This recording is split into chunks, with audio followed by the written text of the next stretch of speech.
palabras de vida.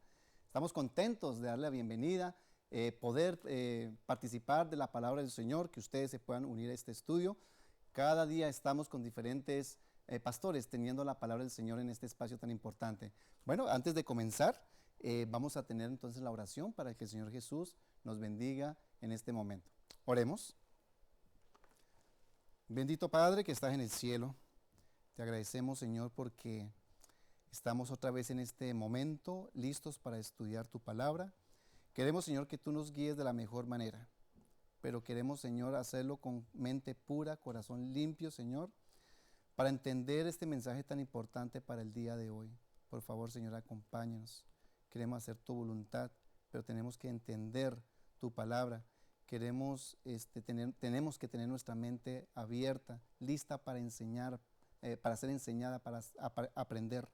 Por favor, acompañe cada joven que estará viendo este programa, cada hermano adulto también, y por qué no cada niño que de pronto está viendo este programa, que pueda ser una gran bendición para su vida. Por favor, acompáñenos, te lo agradezco, en el nombre de tu Hijo Cristo Jesús. Amén. ¿Y qué de la muerte?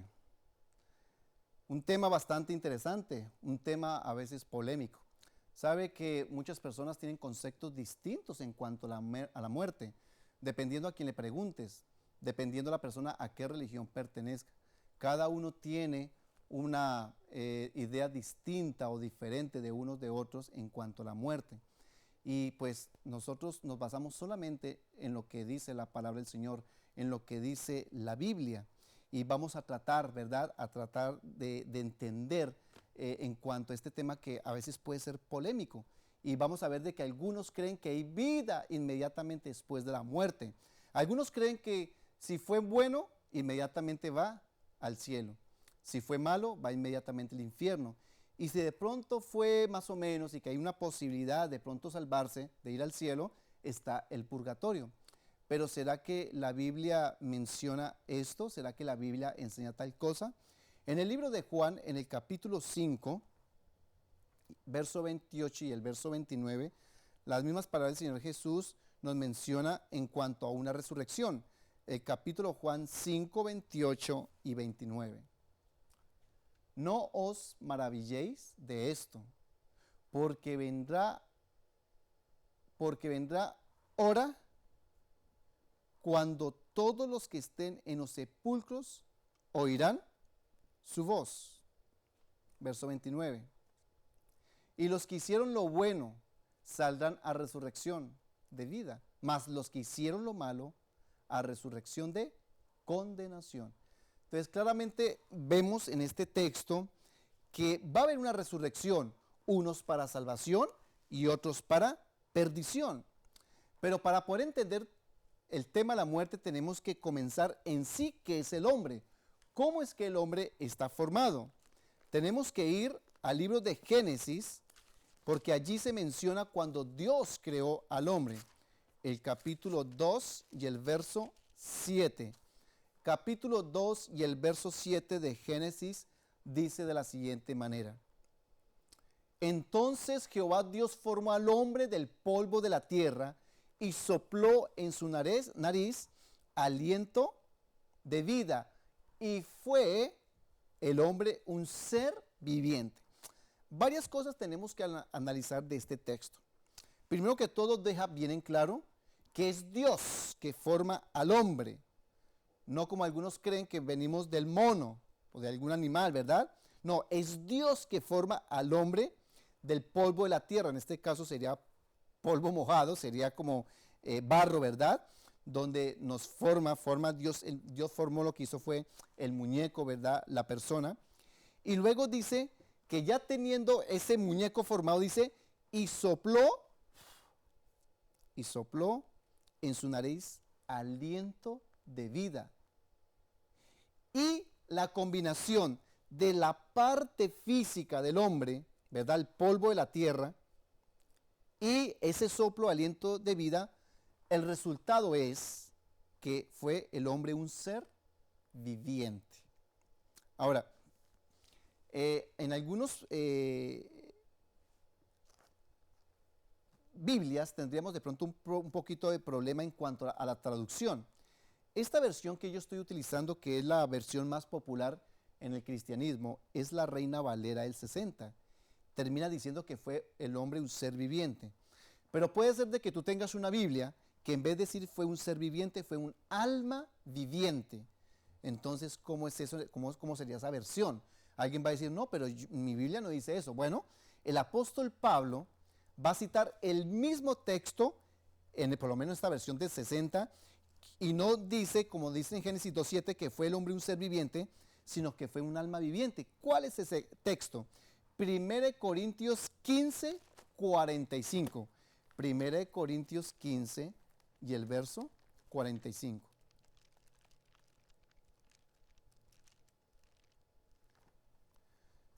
Dice 1 Corintios 15 y el verso 45. Dice de la siguiente manera, así también está escrito, fue hecho el primer hombre, Adán, alma viviente. Ojo con esta palabra, alma viviente, el postrer Adán, espíritu vivificante. Si usted tiene una palabra, una Biblia, tiene una referencia que está citando Génesis 2.7. Entonces vemos que el apóstol Pablo está citando el mismo texto y dice que fue Adán un alma viviente. Pero en la versión, en la versión del 60, en Génesis 2.7, dice fue un ser viviente, pero puede ser que otra versión distinta diga alma viviente. Ahora, esa alma viviente, vamos a colocarlo así, es ese ser que sale cuando una persona muere. No, porque dice que Adán fue creado un alma viviente o fue un ser viviente, como lo menciona. Sabe que esta palabra, la palabra que aparece allí es la palabra nefesh, ser viviente. Fue un nefesh. Ahora, si buscamos el capítulo 1 y el verso 21, vamos a encontrar la misma palabra. Claro, yo la mencioné en Génesis 2.7, pero esa es la segunda vez que se menciona esta palabra. Pero en Génesis 1.21 es la primera vez que se menciona esta palabra. Y vea cómo lo tradujeron. Capítulo 1 y el verso 21 de Génesis. Y creó los grandes monstruos marinos y todo ser viviente que se mueve, que las aguas produjeron según su género, y toda ave alada según su especie, y vio Dios que era bueno. Ahí encontramos la misma expresión, y fue un ser viviente. Y usted busca el original hebreo y habla de la palabra nefesh. Entonces, volviendo a ese Génesis 2.7, donde Dios formó al hombre del polvo de la tierra, hay que entenderlo de esta manera. Primero que todo, la palabra tierra, Adamah, la palabra tierra, Dios forma allí el muñeco y Dios sopla ese espíritu en su nariz. La palabra hebrea es la palabra ruach. El Dios sopló, ¿verdad? Y fue un nefesh, un ser viviente.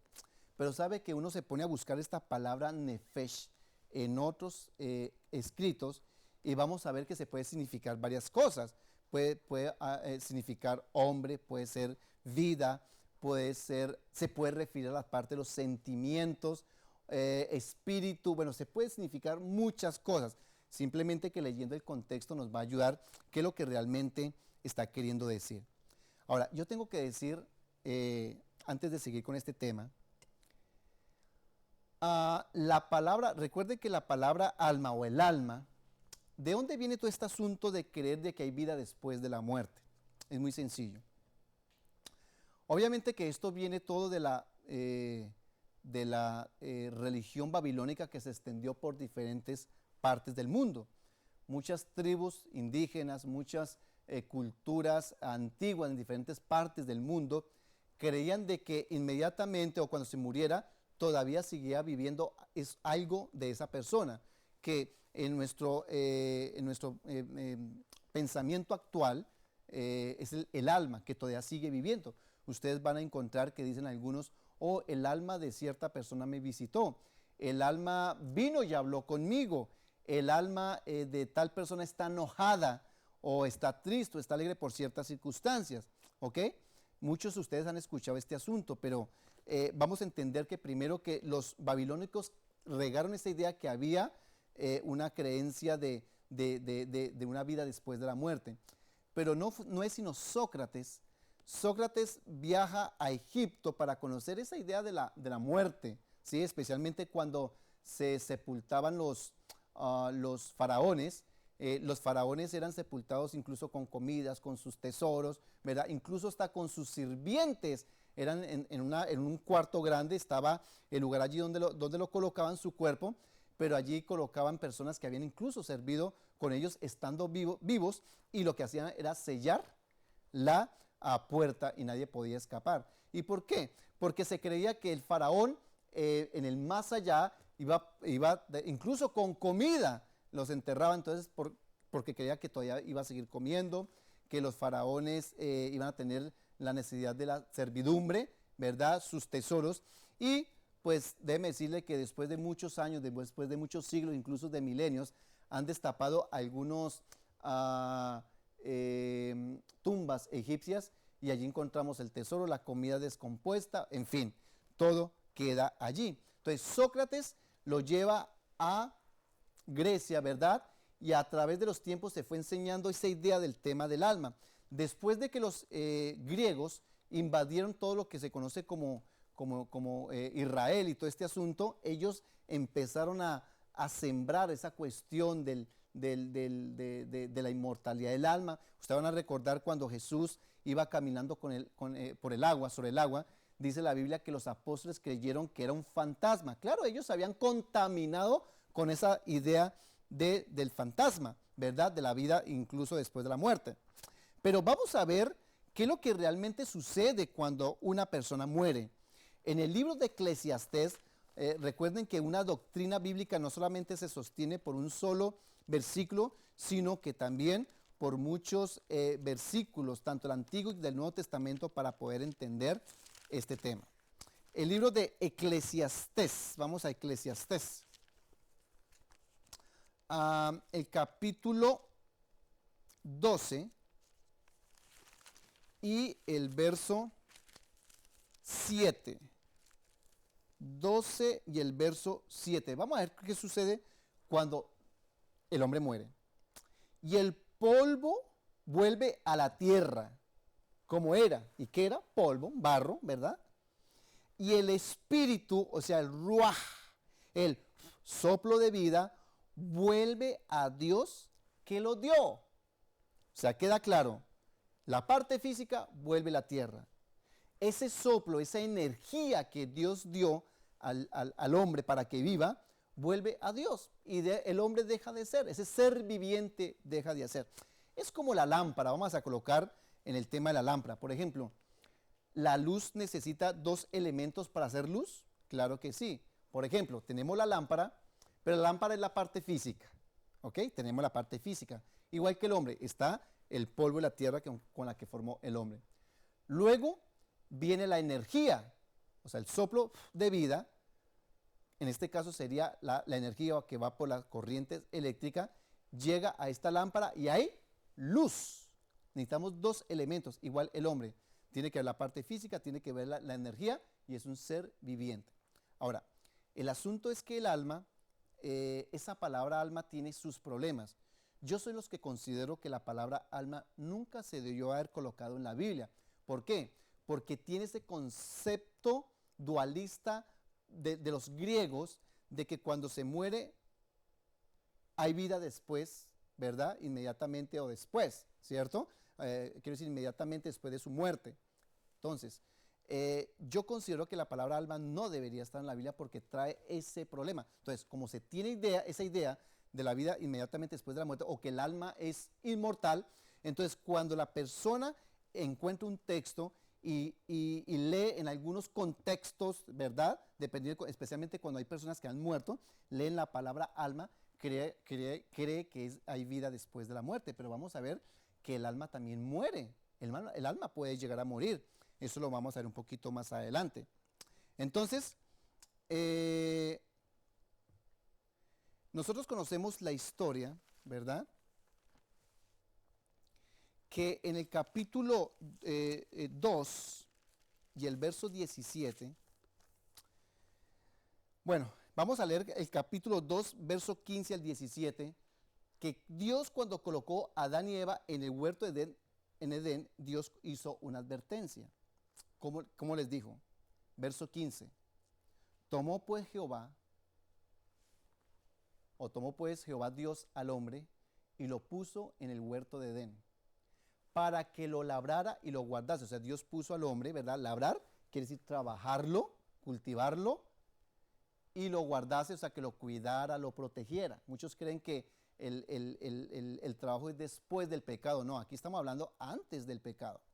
Y mandó Jehová Dios al hombre diciendo, de todo árbol del huerto podrás comer. Vea lo que Dios es muy claro y específico. De todo árbol que encontramos en la tierra, en el huerto, podrás comer. Pero el verso 16 dice algo bien interesante. Mas del árbol de la ciencia, del bien y del mal, no comerás, porque el día de que él comieres, ciertamente morirás. Y bueno, nosotros conocemos la triste historia de que esta advertencia se pasó por alto. En el capítulo 3 y el verso 1 en adelante, leemos lo que sucedió. ¿Cómo que fue qué fue lo que pasó? O sea, la advertencia era, ese árbol me lo reservo, por favor no lo coman, porque el día que coman van a morir. Pero vea lo que sucedió en el verso 1 que está en sus pantallas. Pero la serpiente era astuta más que todos los animales del campo que Jehová Dios había hecho, la cual dijo a la mujer, vea lo que le dice. Vea lo que le dice la serpiente. Con que Dios os ha dicho, no comáis de todo árbol del huerto. Eso no fue lo que dijo Dios. Dios dijo que podían comer. Y vea lo que él está inventando a la palabra de Dios. Dios dijo que no comían ningún árbol. No, Dios no ha dicho eso. Solamente era uno, era específico. Luego en el verso 2 dice, y la mujer respondió a la serpiente, le respondió a la serpiente, del fruto de los árboles del huerto podremos comer, pero del fruto del árbol que está en medio del huerto de Dios, dijo Dios, no comeréis de él, ni le tocaréis para que no muráis. Vea que la serpiente que le aumentó de que ningún árbol, ahora la mujer Eva dice, él dijo que no lo tocaran. No, él no dijo que no lo tocaran, nunca, en ningún momento dijo eso. Él dijo simplemente que no lo comieran. Verso 4. Entonces la serpiente dijo a la mujer, no moriréis, no va a pasar nada, no sucede. Verso 5. Sino que sabe Dios que el día que comáis de él, serán abiertos vuestros ojos y seréis como Dios, sabiendo el bien y el mal. ¡Wow! Dios les dice una mentira. No, es que si ustedes comen van a ser como Dios, serán más que Dios, sabiendo el bien y el mal. Luego dice el texto siguiente, y vio la mujer que el árbol era bueno para comer y que era agradable a los ojos y el árbol codiciable para alcanzar la sabiduría. Y tomó de su fruto y comió y dio también a su marido, el cual comió así como ella. Entonces aquí vemos cómo Adán y Eva cayeron en pecado. Aquí vemos cómo Adán desobedecieron la palabra del Señor. Y el Señor, muchas personas acusan a Dios, pero Dios porque es malo, porque destruye. No, es que Dios advierte primero con anterioridad. Porque muchos nos quieren mostrar de que ese Dios del Antiguo Testamento es un Dios severo, es un Dios tirano. No, es el mismo Dios del Nuevo Testamento, porque el mismo Dios del Antiguo Testamento que castigaba en el Nuevo Testamento va a descender fuego del cielo. Hoy en día, mis hermanos, hay una creencia que Dios no castiga. ¿Cómo que no Dios castiga? Dios permite incluso el sufrimiento para que tú y yo miremos nuevamente al Señor. Ahora, el pecado entró a todo el mundo, ¿verdad? Afectó a todo el mundo. Y ya el mundo fue transformado por el pecado. En el verso 18, vamos a leer el verso 18 de Génesis 3, ahí mismo donde estamos. Y vea lo que sucedió, hasta la misma naturaleza cambió. Espinos y cardos te producirá y comerás plantas del campo. Con el sudor de tu rostro comerás el pan hasta que vuelvas a la tierra, por cuanto de ella fuiste tomado, pues polvo eres y en polvo volverás. Wow. Aquí vemos, ¿verdad? Ya Dios les recuerda, bueno, mientras están aquí en la tierra, van a haber espinos, cardos, y aparte de eso, ustedes tendrán que trabajar la tierra ya con sudor, con el dolor de la espalda, con el dolor de los brazos, ¿verdad? Será muy difícil hasta que vuelvas a la tierra. Vea, el hombre iba acá a morir, ¿verdad? No murieron inmediatamente, pero tiempo después murieron. Ahora, ¿sabe que el pecado contaminó o más bien afectó todo? Ya vimos que los espinos, los cardos, ellos comenzaron a ver cómo las plantas se secaban, las hojas caían al suelo ya muertas. Ellos tuvieron que ver cómo estos animales se comían unos con otros, cómo se lastimaban, cómo peleaban. Triste para ellos. Ellos tuvieron que ver cómo uno de sus hijos le quitaba la vida a su propio hermano. Todos conocemos la historia cuando Caín mató a Abel. Adán tenía que ver cómo su hermosa mujer se comenzaba a ver más arrugada, comenzaron a salir canas, ¿verdad? Sufrimientos, dolor, enfermedades. Y cómo Eva veía a su amado esposo fuerte, simpático, hermoso, cada vez cómo se veía más anciano. Ese fue el sufrimiento.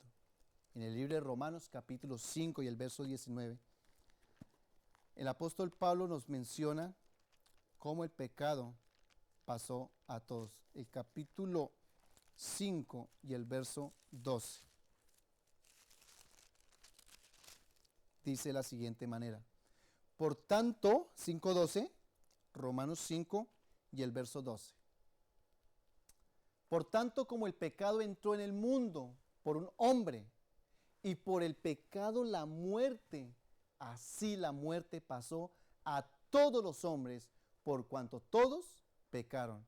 Todos los seres humanos hemos nacido contaminados de ese pecado. Ya después, cuando vayamos creciendo, ese pecado se desarrolla, se muestra en todo su auge, ¿verdad? Envidiosos, celosos, peleoneros, asesinos, codiciosos, adúlteros y tantos pecados que cometemos. Y esto pasó a todos. En el capítulo 6 y el verso 23, 6:23, en cuanto a la paga del pecado, nos dice que cuáles son las consecuencias. Porque la paga del pecado es muerte, mas la dádiva de Dios es vida eterna en Cristo Jesús nuestro Señor. No me solamente me quiero quedar con la primera parte, ¿no? Que porque la paga del pecado es muerte y quedamos allí, ya es pura muerte. No, porque vemos de que Dios ha hecho provisión a través de su Hijo Cristo Jesús para darnos la vida eterna, tanto a ti como a mí. Ahora, surge una pregunta bien interesante en cuanto a esto. Ya vimos esa pequeña introducción. Entonces, ¿el hombre es inmortal? ¿O será que tenemos un alma que es inmortal? Y ustedes tal vez han tenido alguna experiencia con supuestamente un muerto que de pronto les habló en el pasado. O que ha escuchado historias de personas donde dice que algunos familiares fallecidos se han aparecido, incluso se han dejado ver. La pregunta sería, ¿será que es él, esa persona, o esa persona, porque puede ser ella también? ¿Será que el alma es inmortal? ¿Será que nunca muere? ¿Sabe? En 1 Timoteo, el capítulo 6, en 1 Timoteo capítulo 6 y el verso 6 y el verso 15 al 16. 6, a ver, 1 Timoteo 6, 15 al 16. 1 Timoteo 6, dice: lo cual a su tiempo mostrará el bienaventurado y solo soberano, Rey de reyes y Señor de señores. 16. El único, hablando de Cristo, de Dios, ¿verdad? El único que tiene inmortalidad. ¿Quién es el único que tiene inmortalidad? Dios, que habita en luz accesible, a quien ninguno de los hombres ha visto ni puede ver, el cual sea la honra y el imperio sempiterno. Amén. ¿Ok? Claramente el texto claramente dice que el único que es inmortal, ¿quién es? Dios. No hay nadie más. Entonces, ¿cómo podemos creer que el alma es inmortal? Bueno, sabe que algunas personas se sorprenden cuando encontramos en la Biblia, porque dicen que el alma no muere porque es inmortal. Ustedes sabían que en la Biblia, si tomamos el tema del alma como lo creen muchas personas, se sorprenden que la Biblia dice que el alma puede morir. Vea lo que dice Ezequiel, el capítulo 18. Ezequiel 18. Amén. Ezequiel 18 y el verso 4 nos deja algo bien claro. He aquí, todas las almas son mías, como el alma del Padre, así el alma del Hijo es mía. El alma que pecare, esa morirá. Entonces, aquí tenemos un problema. Si usted es la persona que cree que el alma es inmortal, usted va a tener un problema con ese texto, porque dice que el texto dice que el alma muere. Esas personas tendrían un problema. Pero ¿se acuerda que yo les dije que la palabra alma viene de la palabra nefesh y tiene varios significados? Entonces, ahora vamos a colocar el mismo texto, pero yo lo voy a traducir distinto. Y se puede, ¿sabe por qué? Porque la palabra nefesh puede significar persona. Vamos a permitir que nos coloquen otra el texto, 18.4, y lo voy a simplemente cambiar la palabra alma. He aquí que todas las personas son mías, como la persona del Padre, así como la persona del Hijo es mía. La persona que pecare, esa morirá. ¿Sí o que sí tiene sentido ahora? Claro que sí. Ahora vamos a ver lo que dice el verso 18. Pasemos al verso 18. Verso 18, 18, ahí está.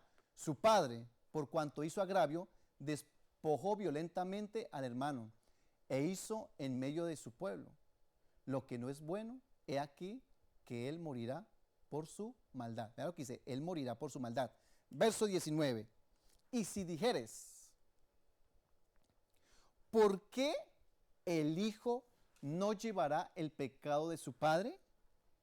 Porque el Hijo hizo según el derecho y la justicia. Guardó todos mis estatutos y los cumplió. De cierto, vivirá. Pero vea lo que dice el verso 20, es clave. El alma, voy a cambiar esa palabra, la persona que pecare, esa morirá. Y el Hijo no llevará el pecado del Padre, ni el Padre llevará el pecado del Hijo. La justicia del justo será sobre él, y la impiedad del impío será sobre él. Qué tremendo. O sea, aquí el texto nos está hablando de que el alma que pecare morirá, y lo hemos traducido de una mejor manera. Yo siempre invito a usted que si es estudiante de la palabra del Señor, varias cositas. Primero que todo, busque otras traducciones de la Biblia. ¿Por qué? Porque en otras traducciones lo van a traducir como yo lo estoy traduciendo. No es que yo sea traductor de alguna Biblia, no. Usted pueden buscar otros textos, ¿verdad? Bíblicos, otras versiones, y así como yo lo leí, se van a dar cuenta que está distinto. No dice alma, sino persona. Lo otro es que usted búsquese una concordancia y busque la palabra nefesh. La palabra nefesh va a encontrar en diferentes partes de la Biblia cómo se traduce, pero es la misma palabra, vida, persona, cuando se refiere a los sentimientos también, ¿verdad? Cuando la persona está cansada, mi alma está cansada, estoy yo cansado, ¿verdad? Bueno, muchas maneras de traducir la palabra alma. Por cierto, este problema del alma, tengo que decirlo, es la base del espiritismo. Si usted cree que hay vida inmediatamente después de la muerte, tendría un problema bíblicamente, porque eso no es así. Y generalmente el espiritismo cree que hay vida después, las almas, ¿verdad?, que jalan los pies. Algunas personas que vienen a cobrar venganza. Hay que tener mucho cuidado porque realmente no es esa persona. Pero vamos a leer algunos textos de más que nos van a ayudar. Este libro de Eclesiastés, el que viene, vamos a Eclesiastés capítulo 9. Yo sé que ya leímos un texto de Eclesiastés, pero vamos a leer que nos sigue Eclesiastés capítulo 9. Y el verso, en este caso voy a leer el verso 10. Vamos a leer solamente el verso 10. Todo lo que viniere a la mano para hacer, hazlo, según tú qué, tus fuerzas. Porque en el Seol, a donde vas, no hay obra, ni trabajo, ni ciencia, ni sabiduría. Alguien va a preguntar, bueno, ¿cómo así? Que bueno, lo que hay que hacerlo acá, hay que hacerlo porque a donde vayamos, donde vamos a ir, que es el Seol, no hay obra, ni trabajo, ni ciencia, ni sabiduría. La pregunta sería, ¿qué es el Seol? Bueno, por eso es importante tener otras traducciones. La palabra Seol, usted van a encontrar en diccionarios bíblicos que es la morada de los muertos, donde moran los muertos. En otras palabras serían la tumba, o las tumbas donde moran los muertos. Pero ¿sabe qué es lo interesante? Que esta palabra Seol en otras versiones, y aquí vamos a entrar en otro problemita, es que la palabra Seol también se traduce como infierno. La palabra infierno, wow. Pero resulta que los que trabajan en la Biblia también tienen el concepto griego del infierno, allá un lugar donde las almas están quemando. Primero que todas las almas no existen, y tampoco ese fuego allá donde está Satanás y maltratando a las personas, ¿verdad? Que llegaron al infierno porque se perdieron. Muchos creen eso, pero eso no es así. En algunas versiones te van a encontrar la palabra Seol, pero que es tumba. Allí en esa morada no hay trabajo, no hay nada de estas cosas. En el libro de Juan capítulo 5, vamos al libro de Juan capítulo 5 y vamos a leer el verso 28, 5, 28, que creo que fue el texto con el que comenzamos. San Juan 5, 28 y vamos a leer 29. No os maravilléis de esto, porque vendrá hora cuando los que estén en los sepulcros oirán su voz. La pregunta es, ¿cuándo es que van a oír su voz? ¿Inmediatamente? ¿Cuando mueren? No, eso va a ser en la resurrección, va a ser en la segunda venida de Jesús que va a haber esa resurrección. Luego el verso 29 dice de la siguiente manera, verso 29, y los que hicieron lo bueno saldrán a resurrección de vida, mas los que hicieron lo malo a resurrección de condenación. Entonces, ¿qué es lo que pasa? Las personas que mueren van a estar allí en sus tumbas, reposando. Pero recuerde que Eclesiastés 9:10 dice que allá no va a haber obra, no va a haber nada. O sea, los muertos no van a hacer nada. Entonces, ¿cómo es eso de que las personas se levantan a comunicarse con los vivos?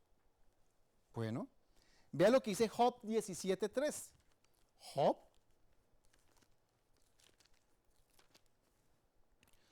17:13.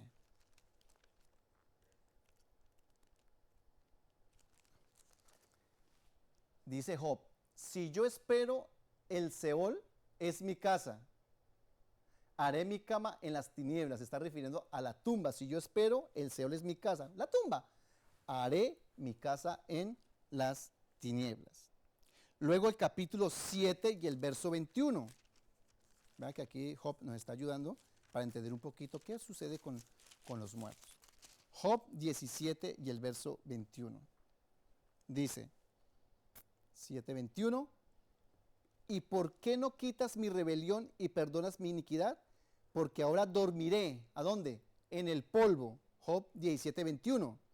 Porque ahora dormiré en el polvo y si me buscares de mañana ya no existiré. Que este texto de Job 7:21 lo deja muy claro. Porque ahora dormiré en el polvo y si me buscares de mañana ya no existiré. Ahí está. Para que alguien lo quiera anotar, Algunos hoy en día está de moda que le toman fotografías a la pantalla y ahí pueden tener el texto bíblico para que no lo olviden. Ok, pero entonces la Biblia, en cuanto a la muerte, ¿cómo la compara? ¿Cómo compara la Biblia a la muerte? Bueno, sabe que en la Biblia aparece por lo menos 54 veces que la compara con la muerte, con el sueño. Vamos a ver unos ejemplos. Ya que estamos en Job, vamos a Job 3, capítulo 3 y el verso 13. 3:13. Dice así, 3:13, pues ahora estaría yo muerto y reposaría, dormiría y entonces tendría descanso. ¿Vea? Cómo aquí compara la muerte con el sueño. Pasen al verso 17.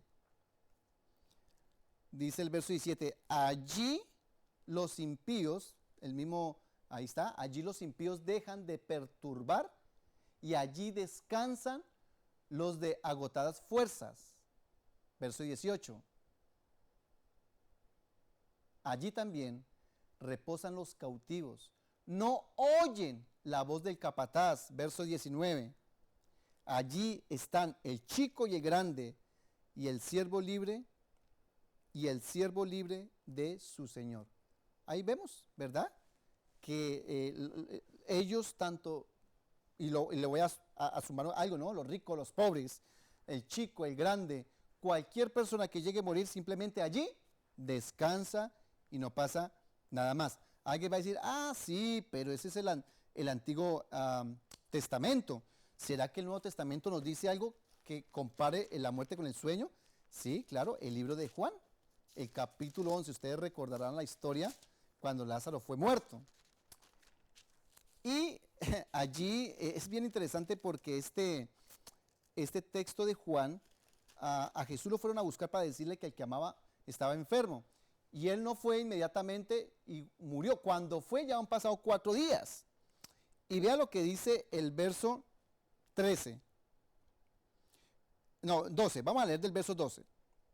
Más bien, del verso 11, para tener un poquito de contexto. 11:11.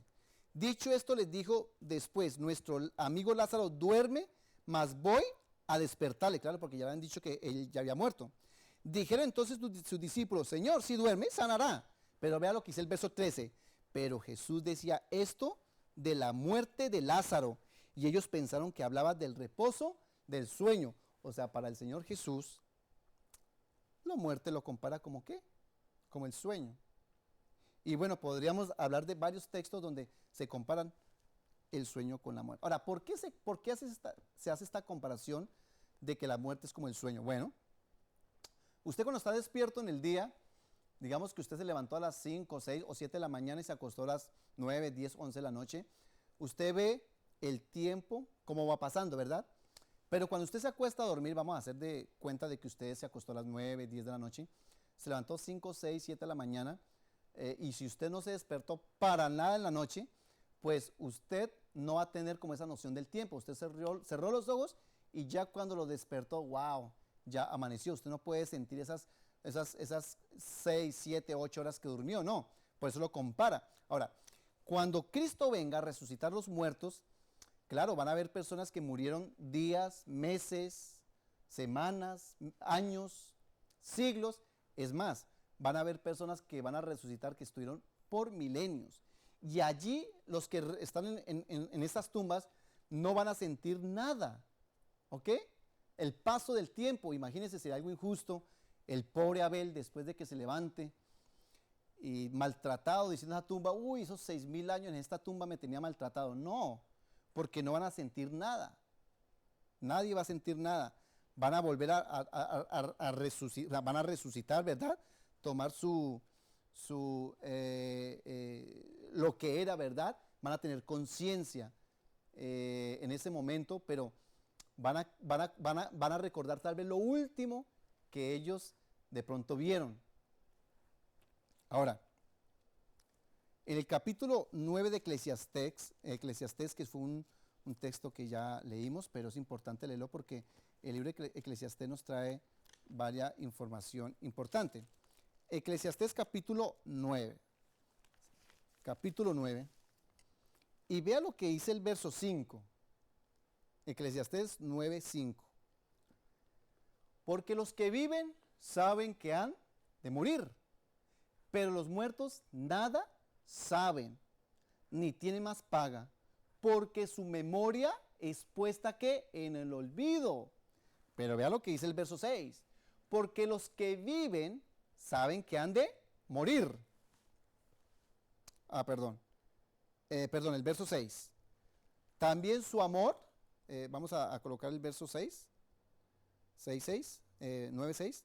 También su amor y su odio y su envidia fenecieron ya o terminaron ya, y nunca más tendrá parte en todo lo que se hace bajo el sol. Claramente vemos que aquí su envidia, su odio, su amor, y yo he escuchado personas que me dicen, no, es que el alma de cierta persona quiere venganza y está haciendo esto, rompe los platos en la noche, abre las ventanas, rompe las puertas, tantas cosas que uno escucha, pero resulta que este verso dice que su amor, su odio, ¿verdad? Su envidia, todo terminó. Hasta las cosas buenas, las cosas malas, sus buenos deseos o los buenos sentimientos o malos sentimientos, todo va a terminar allí. En el Salmo 13, vamos a apoyar esta idea con otro texto, Salmo 13, y el verso 3 dice, Salmo 13:3, mira, respondeme, oh Jehová Dios mío, alumbra mis ojos para que no duerma de muerte. Wow, para que no duerma de muerte. Aquí estamos haciendo esa comparación, ¿verdad? Vamos a ver Salmo 146, allí no hay pensamientos, no hay nada. Salmo 146 y el verso 4. 146 y el verso 4. Pues sale su aliento y vuelve a la tierra, y en este mismo día perecen sus pensamientos, sus sentimientos. ¿Se acuerdan lo que vimos en Eclesiastés? Su amor, su odio, su envidia, todo termina allí. Entonces vemos aquí, todo estamos viendo claramente que no hay vida después de la muerte inmediatamente, no sale esa alma, es un concepto pagano. Ese concepto pagano se ha regado por por todas las culturas del mundo y religiones que muchos creen eso, pero sabe que esto no tiene soporte bíblico. Claro, alguien va a decir, oh, pero está Rico y Lázaro, que ambos están muertos. Lázaro está en el cielo, el rico está en el infierno, ¿verdad? Y allí hay una conversación de Rico y Lázaro. Sí, es verdad que dice, pero ¿cómo es eso que una parte dice que los muertos no saben, que no se levantan y que no hay partícipe de ellos en esta vida? ¿Cómo es que puede haber una conversación? Oh, ¿será que Lázaro no querrá hacer una historia literalmente? Es una parábola. Esa parábola tiene un significado bien interesante que tal vez en otra oportunidad vamos a mostrarlo, a explicarlo. ¿Ok? Ahora, la pregunta sería, ¿será que los muertos van al cielo? Y si de pronto alguien dice, no, porque, bueno, aquí dice que realmente los muertos están ahí en las tumbas. Pero vea lo que dice el libro de Hechos en cuanto a lo que tiene que ver con David, si el rey David cuando murió se fue al cielo o a dónde está. Vea lo que dice Hechos capítulo 2, Hechos 2 y el verso 29. Hechos 2 y el verso 29.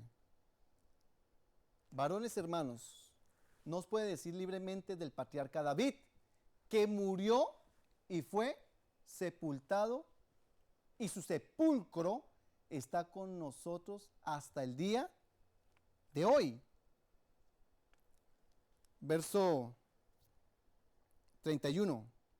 Viéndolo antes habló de la resurrección de Cristo, que su alma no fue dejada en el Hades, o sea, su cuerpo no fue dejado en el Hades. ¿Se acuerda el Seol del Antiguo Testamento? Este Hades es el sepulcro del Nuevo Testamento, es una palabra griega. Ni su carne vio corrupción, o sea, la carne de Jesús no se pudrió. A este Jesús resucitó Dios, de lo cual todos nosotros somos testigos. Así que exaltado por la diestra de Dios y habiendo recibido del Padre la promesa del Espíritu Santo, ha derramado esto que vosotros veis y oís. 34. Porque David no subió a los cielos. Vea lo que dice. Porque David no subió a los cielos. Pero él mismo dice, dijo el Señor a mi Señor, siéntate a mi diestra. Y es un texto de Salmo 110 y el Salmo 101. ¿Ok? Muchos creían que, bueno, que este texto se refería al rey David, pero era una comparación, era un tipo, ¿verdad? El rey David, un tipo del Señor Jesús. Pero la diferencia es que David murió, la tumba está incluso hasta el día de hoy, y el texto dice que no subió al cielo. David no subió al cielo, pero Jesús resucitó y subió al reino de los cielos. ¿Ok? Muy bien. Entonces, esto queda muy claro, ¿verdad? Que en el caso de David y otros no han subido al cielo. Hay casos especiales que fueron al cielo. Por ejemplo, cuando Jesús resucitó, aquellos que resucitaron con él subieron al reino de los cielos. Pero escuche muy bien. ¿Será que los muertos alaban a Dios? Vamos al Salmo 115 y el verso 17. Salmo 115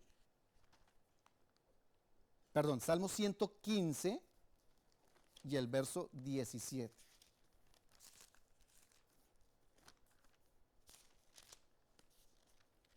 No alabarán los muertos allá.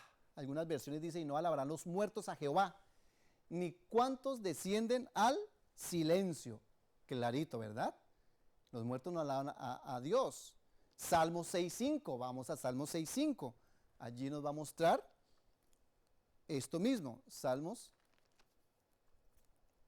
6.5. Porque en la muerte no hay memoria de ti. En el Seol, o sea, la tumba, ¿quién te alabará? Pues nadie. El libro de Isaías, capítulo 38. Isaías 38, 18 al 19. Porque el Seol, recuerda, vamos a cambiar la palabra en la tumba, no te exhalará, ni te alabará la muerte, ni los que descienden al sepulcro esperarán tu verdad. El que vive, éste dará alabanza. Como yo hoy, el Padre hará notorio tu verdad a los hijos. El que vive, ¿quiénes son los que viven? Bueno, en este caso Isaías, el que vivía, ¿verdad?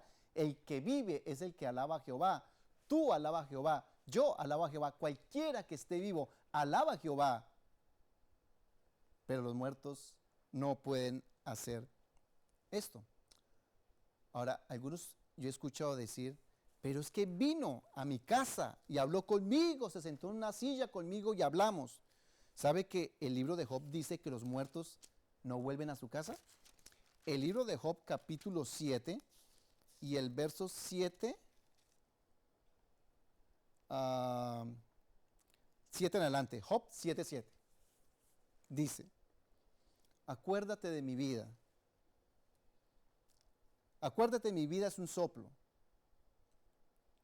y que mis ojos no volverán a ver el bien. Los ojos de los que me ven no me verán más. Ojo con esto, los ojos de los que me ven no me verán más. Fijarás en mí tus ojos y dejaré de ser. Como la nube se desvanece y se va, así el que desciende al Seol, al sepulcro, o al infierno, como algunas versiones, una mala traducción, no subirá. Y vea lo que dice el verso 10. No volverá más a su casa, ni su lugar le conocerá más. ¿Qué dice el texto? No volverá más a su casa, ni su lugar le conocerá más. Querido amigo, querido hermano, si tú eres de las personas que tiene esta clase de visitas, porque eso muchos me lo han contado, personas que dicen que son visitados por familiares o amigos o seres queridos que ya fallecieron, hay que tener mucho cuidado, porque si la Biblia dice que eso no sucede, la pregunta es ¿quién? ¿Quién? Es simple. El enemigo, el diablo, está tratando de engañarte con la idea que hay vida después de la muerte. Es más, algunos enseñan que el purgatorio, primero que todo en la Biblia no aparece purgatorio, que el purgatorio es un lugar donde se van a purificar las personas que todavía tienen una posibilidad, sus pecados van a ser perdonados y van a ir al reino de los cielos. Pero esto no sucede así. Ahora la pregunta es, entonces, ¿cuándo los muertos van a resucitar? Yo sé que algunos de ustedes tienen el texto de Tesalonicenses, pero sabe que yo quiero leer el Antiguo Testamento, porque el Antiguo Testamento no lo dice. Job 14:14. Job 14:14. Si el hombre muriere, ¿volverá a vivir? Ya sabemos que no, ¿ok? Todos los días de mi edad esperaré hasta que venga mi liberación. ¡Wow! ¿Y esto cuándo va a suceder? Bueno, ya sabemos que eso va a ser cuando Cristo venga. Verso 15. Entonces llamarás y yo te responderé. Tendrás afecto a la hechura de tus manos. Este texto es tremendo. Entonces llamarás y yo te responderé. Te responderé. ¿Desde dónde? Desde la tumba, desde el Seol, la palabra hebrea antigua, desde el Hades, la palabra griega antigua. Allí escucharemos la voz de Dios. Y como dijimos en un principio, que llegará el momento, dice, no te maravilles, como dijo el Señor Jesús en Juan 5, que vendrá la hora que los muertos resucitarán, unos para vida eterna y otra para muerte. Pero ¿cuándo va a suceder? Eso va a ser más adelante. ¿Ok? Quiero leer 1 Tesalonicenses, texto muy clave para entender la resurrección. 1 Tesalonicenses capítulo 4 y el verso 13 en adelante. Vamos a leer desde el verso 13 porque es bien importante para entender en cuanto a la resurrección. 1 Tesalonicenses capítulo 4 y el verso 13 dice, y aquí el que habla es el apóstol Pablo, tampoco queremos, hermanos, que ignoréis acerca de los que duermen. ¿Se acuerdan los que duermen? ¿Quiénes son los muertos? ¿Ok? Para que no os entristezcáis como los otros que no tienen esperanza. Claro, hay gente que vive triste, hay gente que cree que muere y quedó allí. Ya la cosa terminó allí. No, porque más adelante habrá una resurrección. Verso 14. Y vea lo que dice el verso 14. Porque si creemos que Jesús murió y resucitó, yo te pregunto, ¿tú crees que Jesús murió y resucitó? Pues así también traerá Dios con Jesús a los que durmieron en él. O sea, está dando por sentado que si nosotros morimos y resucitamos, la seguridad es que como Cristo murió y resucitó, también va a pasar con nosotros lo mismo. ¿Ok? Verso 15. Por lo cual os decimos esto en palabra del Señor, que nosotros que vivimos, el apóstol Pablo creía que Jesús iba a llegar en su época, y él lo esperaba, y él decía, porque nosotros que vivimos, que habremos quedado hasta la venida del Señor, no predeceremos a los que durmieron. O sea, no se predeceder quiere decir no se adelantarán, o sea, ir al cielo a los que durmieron. ¿Sabe por qué? Porque tanto los muertos que van a resucitar y los que estén vivos van a ser llevados juntos. ¿Cómo lo sabemos? Bueno, vamos a leer el verso 16. Vamos a ver cómo se resucita y después cómo los une en un solo grupo. Porque el Señor mismo con voz de mando, con voz de arcángel y con trompeta de Dios descenderá del cielo y los muertos en Cristo resucitarán primero. ¿Vea lo que sucede? Los muertos en Cristo, ¿por qué dice los muertos en Cristo resucitarán primero? Porque hay una muerte, una resurrección segunda, pero eso va a ser después del milenio y lamentablemente son los que se van a perder. Pero aquí vemos una resurrección en Cristo que va a ser la primera resurrección. Porque el verso 17, luego de qué? De la resurrección. Luego nosotros, los que vivimos, los que hayamos quedado, seremos arrebatados juntamente con ellos en las nubes para recibir al Señor en el aire y así estaremos siempre con el Señor. ¿Sabe que aquí se toman dos teorías que muchos la creen en algunas religiones? Uno, primero que todo, los muertos no van al cielo en ninguna parte, en el sepulcro. Eso quiere decir que nadie está en el cielo en este momento los que murieron. Bueno, hay excepciones, ¿verdad? Los que por ejemplo, los que resucitaron con Jesús, ¿verdad? y otros que no vieron la muerte como Elías y Enoc, ¿verdad? Ese es como los casos especiales. Claro, todo eso tiene un significado. Pero mientras tanto, nadie de las personas, nadie está en el cielo. Ahora, otra teoría que se cae es la famosa del rapto secreto. Porque aquí vemos viniendo a Jesús y luego ahí están los que se van a salvar, ahí están las personas que se van a salvar, ¿sí? Dice luego nosotros los que vivimos seremos arrebatados juntamente con ellos. ¿Con quién? Con los muertos. O sea que el rapto secreto como tal no existe. Eso es bien importante entender todo este asunto.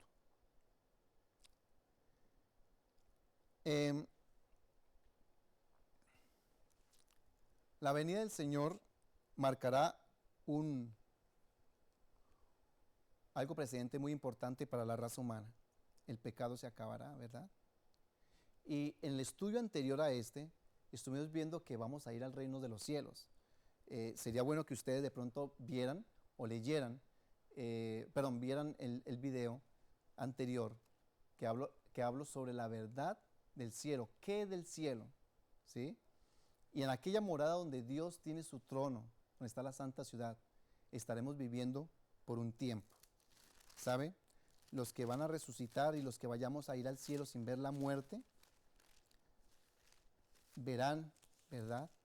Esa gran ciudad descender del cielo. Yo quiero ir terminando con esta promesa tan linda que yo, por primera vez cuando lo leí o me lo enseñaron, tenía escasos 12 años. Y este es como el texto principal de mi vida y que me hizo acercarme al Señor. Quiero terminar con el verso 21, verso 1 en adelante. Vi un cielo nuevo y una tierra nueva, porque el primer cielo y la primera tierra pasaron y el mar ya no existía más. Y yo, Juan, vi la nueva Jerusalén descender del cielo, de Dios dispuesta como una esposa ataviada para su marido.